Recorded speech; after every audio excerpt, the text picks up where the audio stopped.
High Admiral Vexrath of the Zeridian Collective had conquered 47 star systems without breaking a sweat. His crystalline exoskeleton reflected the pale light of the war room's holographic displays as he studied intelligence reports with growing unease. Across the circular table, General Thokmar of the Bruthan Empire, a massive creature with 6 eyes and natural armor plating, shifted nervously in his reinforced chair. "Tell me again about these humans." Vexratha's voice resonated through his translator with barely controlled anxiety. Intelligence Officer Krilta, a spindly arachnoid with delicate sensory organs, consulted her data pad with trembling appendages. "High Admiral, our reconnaissance indicates that humans conduct their military training on worlds that would kill any of our species within minutes of exposure." The holographic display flickered to life, showing a hellish landscape of bubbling lava flows and toxic gas clouds. "This is Kepler 442c, designation Inferno. Surface temperature averages 800 degrees Celsius. Atmospheric composition: 78% sulfur dioxide, 15% carbon monoxide, 7% various acids. Gravity: 3.2 times standard." General Thokmar's 6 eyes widened in disbelief. "Impossible. Nothing could survive there. Human Marines call it summer camp." Krilta continued, her voice barely above a whisper. "They conduct 6-month training rotations there. Our spies recorded them playing recreational games in the volcanic fields." The display shifted to another world. Tundra 7, perpetual ice age, temperatures averaging -180 degrees Celsius. Winds reaching 400 kilometers per hour. Atmosphere so thin that most species would suffocate instantly. Vexratha's crystalline structure began to emit stress fractures. "And the humans? They built permanent bases there. Call it Arctic Warfare School. They practice combat maneuvers in blizzards that would freeze our ships solid."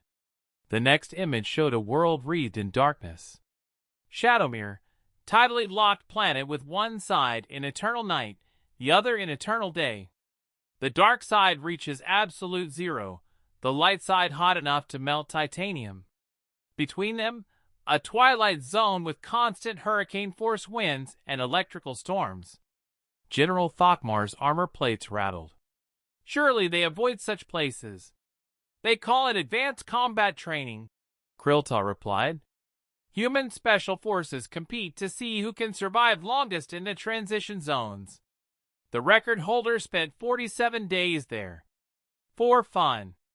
Admiral Vexrath stood abruptly, his chair scraping against the metal floor.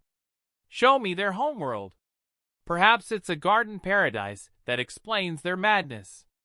The holographic display revealed Earth, a blue and green marble that appeared deceptively peaceful. "Terra appears hospitable at first glance," Krilta began, "but deeper analysis reveals it's a Category 12 death world." "Category 12? Thokmar gasped. "The scale only goes to Category 10. We had to create new classifications.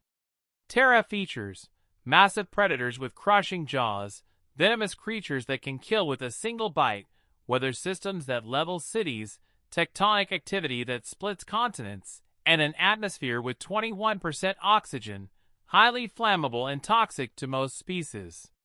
"But that's just their homeworld," Vexrath protested weakly. "No, sir. That's their vacation spot. They specifically seek out worse conditions for training." The display showed a montage of human military exercises, soldiers rappelling down active volcanoes, conducting underwater combat in acid lakes, parachuting through radiation storms. Their navy trains in the crushing depths of gas giant atmospheres. Their army practices in gravity wells that would pancake our vehicles. Their air force conducts maneuvers in stellar coronas, the outer edges of suns. General Thokmar's massive frame began to shake. "What kind of evolutionary pressure creates such monsters?" "According to their own records," Krilta whispered, Terra tried to kill them for 4 billion years. They decided to kill it back. When they ran out of challenges on their homeworld, they went looking for worse places. The war room fell silent except for the hum of life support systems. Admiral Vex Ratha's crystalline exoskeleton had developed a spider web of stress fractures. "Sir," Krilta added quietly, "there's more. Human children attend educational camps on these worlds. They call it character building." Admiral Vex Ratha's structure finally cracked completely, and he collapsed into his chair.